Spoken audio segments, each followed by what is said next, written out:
When we left off, Shorty had went back home to get his mama, and his daddy, I guess, had dropped the towel, so he was shaving his chin off, and he heard his mama in the room sound like she was counting. Go in there, she messed up her whole face, her fingers looking like crep crank. Oh my god, I don't feel well. I'm scared. Help me, Freddy. Like she got a hand growing out of her hand and a face growing out of her face. Oh. The horrible state of his mother and the possibility of getting infected himself made him run away as fast as he could. Run, my child, run. Tap. Fear caused him to run without control of any fixed course as he escaped from that nightmare. At the same time, he felt remorse for not being able to do anything for her. Huff, huff.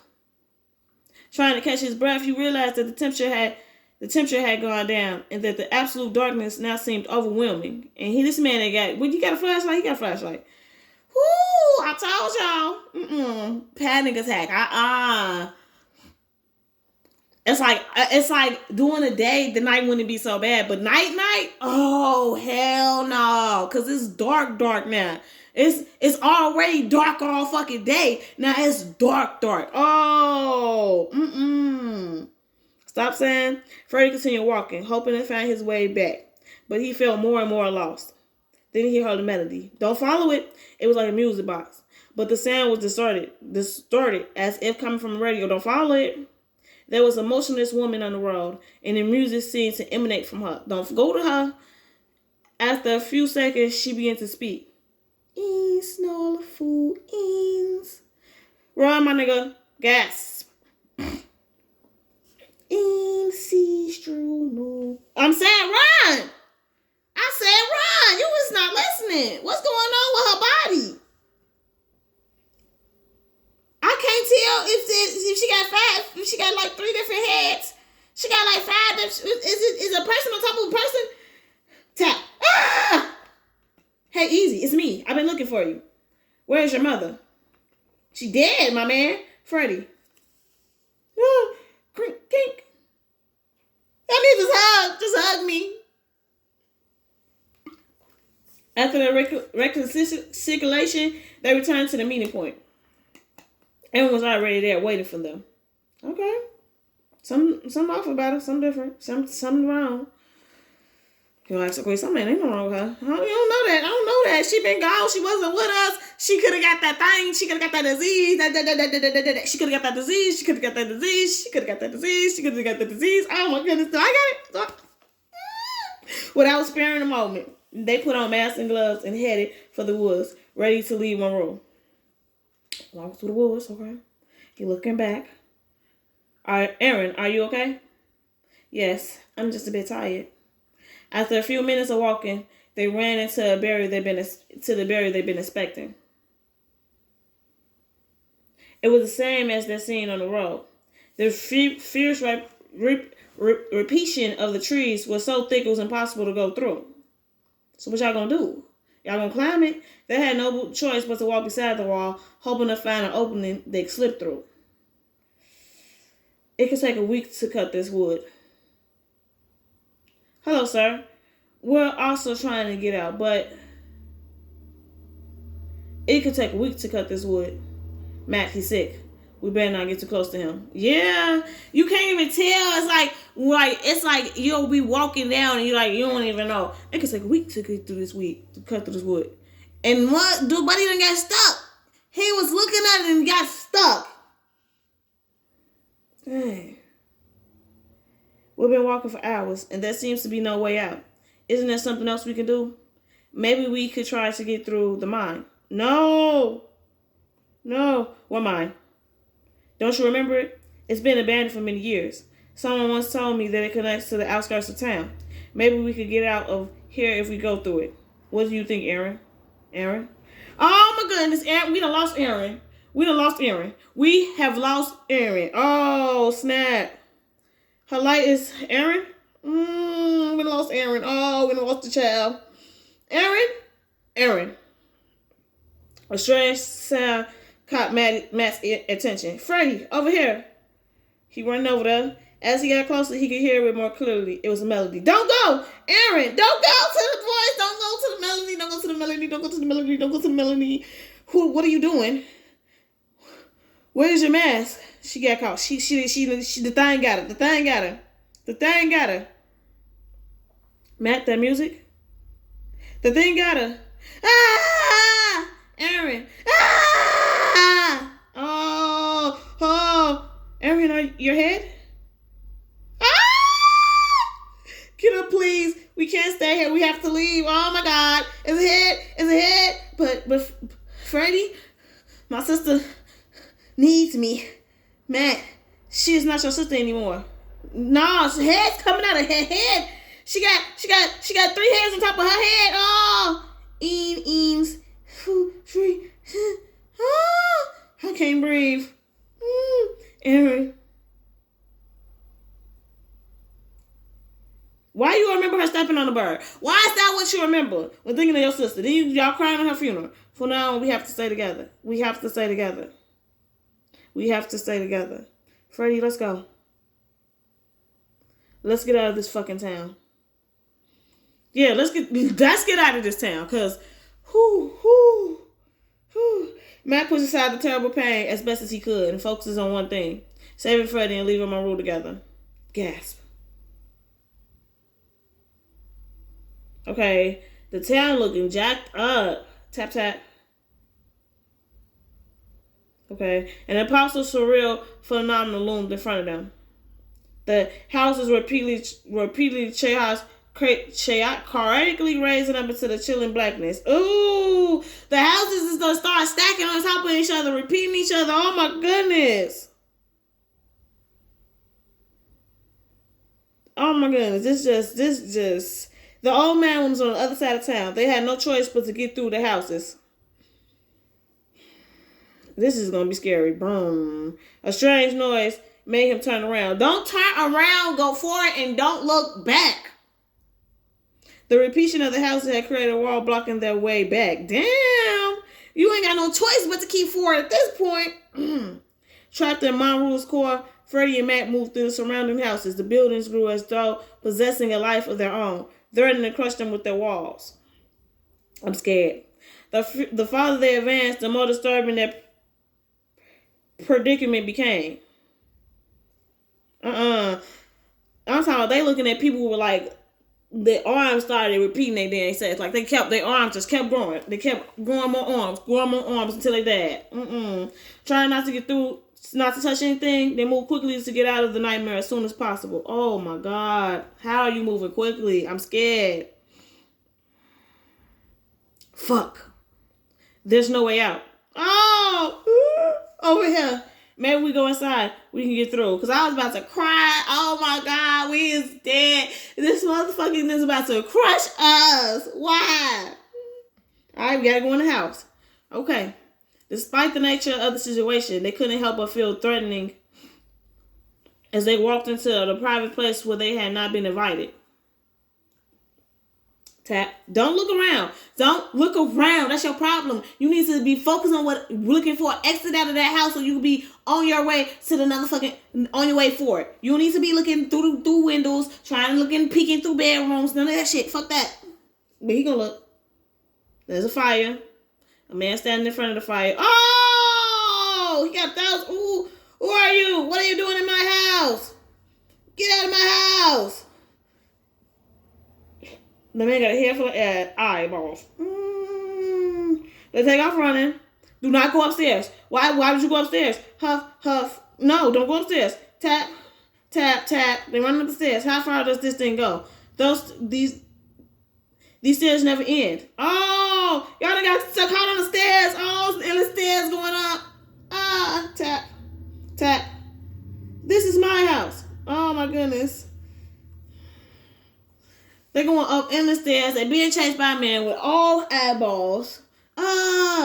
Please, we're just trying to leave town. This is my house, thud. He turned around and kicked him. Are you okay? Okay, it's the end of the stairs. Finally, they reached the end of the staircase. At such heights, they could see repetition had changed the entire town. They saw a house on fire in the distance. There was something thin and tall next to it.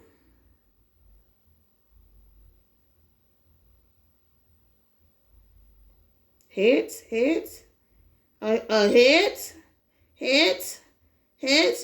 Oh, snap. Chick's head grew that tall? That's a lot of heads. They just whoosh, whoosh, whoosh. The beam emitted from Aaron shot across the sky towards the next human's column. The lights bombed the three columns, the deep sounds reverberating in union. Whoosh! Whoosh! The rays crossed each other, intervening in the sky until finally, we can't stay here. Let's get to the mine. Tap. Matt? No, Matt. We gotta leave Matt. It's looking like we gotta leave Matt. I'm sorry. We gotta let Matt go. Rock.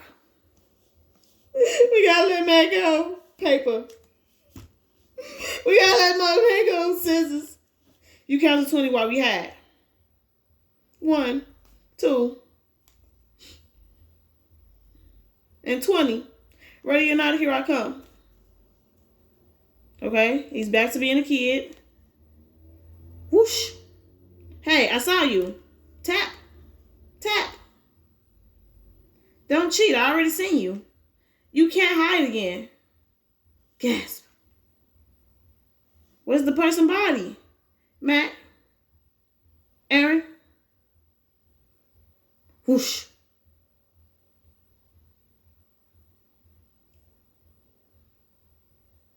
Crack. Mom, please. Oh, so it wasn't a fucking bird. Matt and Aaron dad. They wasn't even. Who the fuck was run? You have to believe me. Freddy enough. We are not going to leave my room. Nobody is in danger. And there's no monster in the mine. You cannot go in the mine. Oh my God. Oh my God. Creak.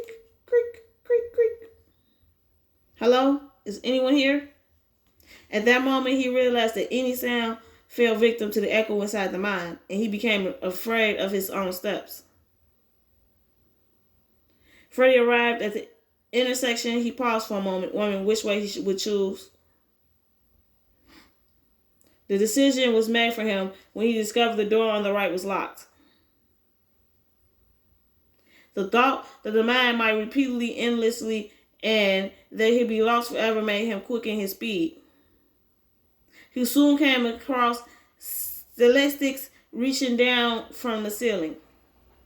They had developed in such numbers and wished such irregularly that it was difficult for him to pass through. I'm scared. Fuck. When he found that it was impossible to move ahead, he also caught a glimmer of hope. Through the columns, he saw what looked like a light. It could be an exit. No, it's not an exit. Freddy recalled the pickaxe at the intersection. After retrieving it, he decided to open the way. Chuck. Without taking his eyes off the light, he moved forward. You been fucked. He fucked. Whoosh. Freddy, I wish I had been a better mom for you. I would have believed you. When it broke the seal, it imprinted on us. It wasn't afraid that we might hurt it because it trusted us. Freddy, it trusts you. It thinks you're his parents. You are the only one who could have stopped it. But you didn't. You know why you left? Because you're a selfish coward. You're a selfish coward. You're a selfish coward. Oh.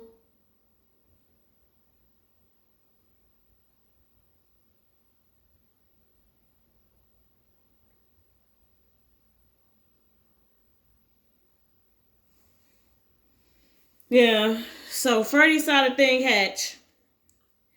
It killed.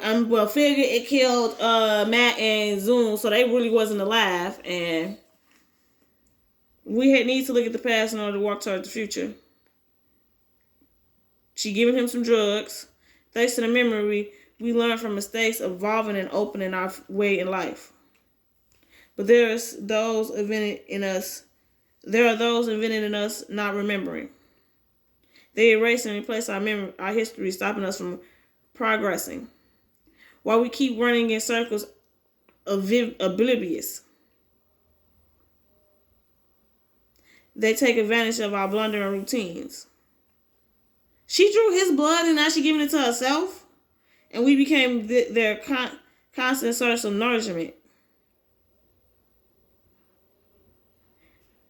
So she took his blood and now she's giving it to herself. I'm just so confused right now. This part, Freddy must return home to say goodbye to close circle, and she was drawing ducks. A year ago, I left a professional career where I was not happy to embark on, something I was passionate about. I had a lot of fears and insecurities about doing so, but my desire to achieve my goals helped me move forward. Thanks to all your support and to the trust that Line Webtoon has placed in my work, I can say that I'm finally making my way as a comic creator. Okay, let's talk about this. This story is a paradox. Freddy left Mornau for the same reason he escaped at the end of the story. He is trapped in a terrifying loop in which his disturbing feelings are all that remained of the previous incarnation. We do not really know what happened in the first loop. The only thing we know is that Freddy found something in the mind and warned his mother, but she brushed his concerns aside. Freddy, I wish I had been a better mom for you. I should have believed you when you came to me, when you asked me for help. So maybe this whole thing happened before when he left, saying as he couldn't remember circumstance, and it's repeating in time when him coming back and trying to leave again and again. The citizens of Mornau are trapped in a loop. They do not actively remember anything, but their subconsciously seems to have held on to certain information, causing them to behave strangely at times. Not only that, but this makes them aware of the trap. However, they are unable to explain it. When they try, their mind sets the subject aside. It is as if the loop mechanism is defending itself against threats that could break it. Okay. An example of this is Freddy's father, who is anonymously within the loop itself, as he has more present memories. Because of this, he is the first victim of repetition. It is disguised as a mental illness, when in fact he is struggling to explain what is happening. This is just a prediction. Look again in the early chapters. You see Melvin drawing two ducks. You see the snake eating itself. This all makes sense. I think back in time, Freddy had ever came back to Mornau. These things are just a repeated cycle. That's why he forgot. He's already affected by coming back to Mornau. In future episodes, he may get out and forget, then come back again. Then, because of this cycle, might be something in his dreams. I'll be wrong, so don't judge. The origin, life and death. The monster in the mind is the origin of everything. When it broke his shell, the first thing it saw was Freddy, and then it put it on him. It is shown as vulnerable in front of only its trust. Finally, Freddy comes face to face with the monster, and everything falls into place for him. He finally realizes he's the only one who can destroy it, which would finish everything and break the cycle. Unfortunately, his fear of facing such a monstrosity makes him flee, with the intention of saving itself. Every time Freddy escapes, the monster activates the loop and calls to see its parent one more time. I don't know, but I see this sort of a symbolism that if you don't face your mistakes, they affect people and keep repeating again and again to haunt you. The mousetrap. At the beginning of the story, Freddy's father, who is already affected by repetition, tries to convey a message through the short story, The Mousetrap. There is a mousetrap in the house. The mousetrap's moral suggests that at times we distance ourselves from the suffering of others because we believe it's not our problem. In reality, we all live in the same world, and the evil that hangs over others hangs over us as well. It is important to take empathy and, within our means, care for others. That story has a certain parallelism with Freddy. He alerted his parents, but when he had the opportunity to stop the monster, he decided to flee to save himself. He didn't know that this would keep the loop repeating. It was a story. In a farmhouse, the farmer and his wife bought a mousetrap and set it in the house. The mouse saw it. Panicking, he told the chicken, the pig, and the cow. The three of them said, "Not my problem." so the mouse returned back sadly. However, a snake was caught in a trap, and it bit the farmer's wife, who fell ill. The farmer ended up making chicken soup and slaughtered the pig and the cow to feed guests that came to check his wife. I'm curious, is Freddy the snake or the farmer?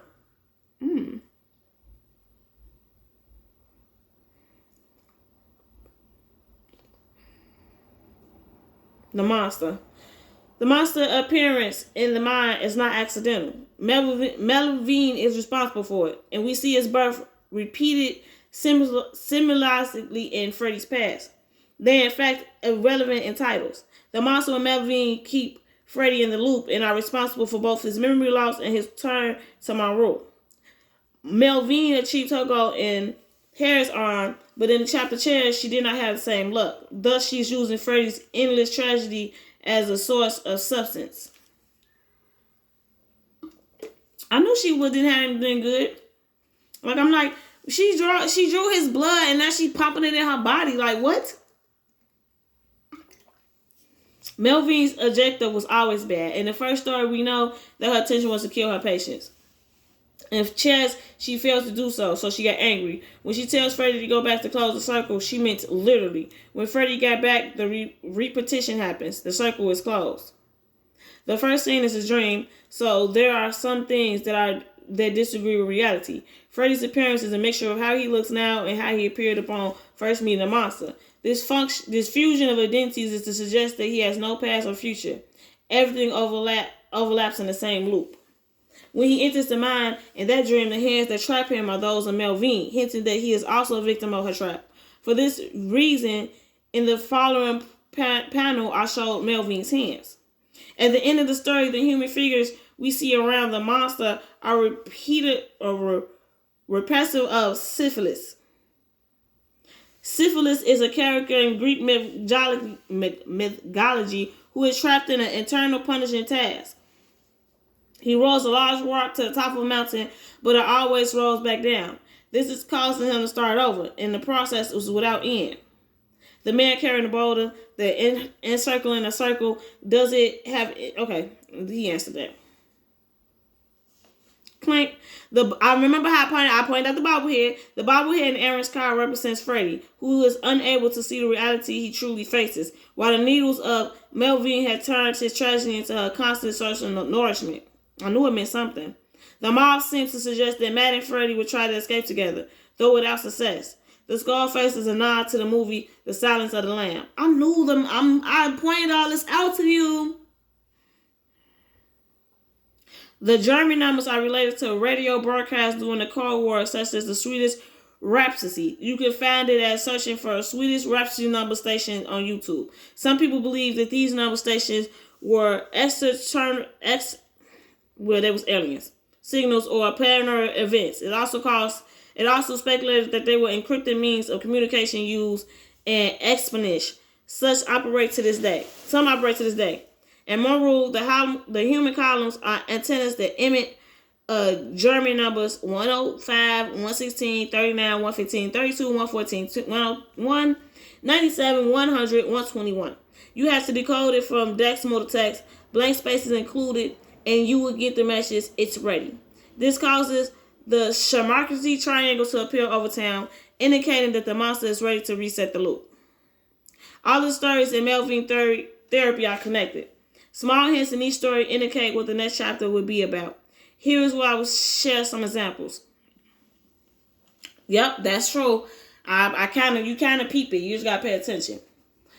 Clue for chairs and hairs was the depiction behind this. Okay, that was.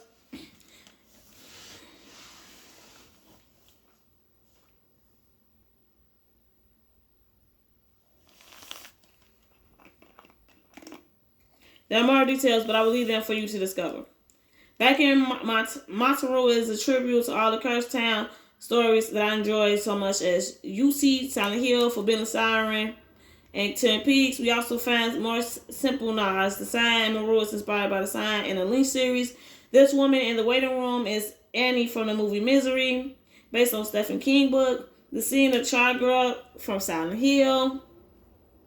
The next episode is a important turning point in Melvin's therapy. It will be the only one without an explanation at the end, so this is an opportunity to theorize with each other to try and find out what is happening.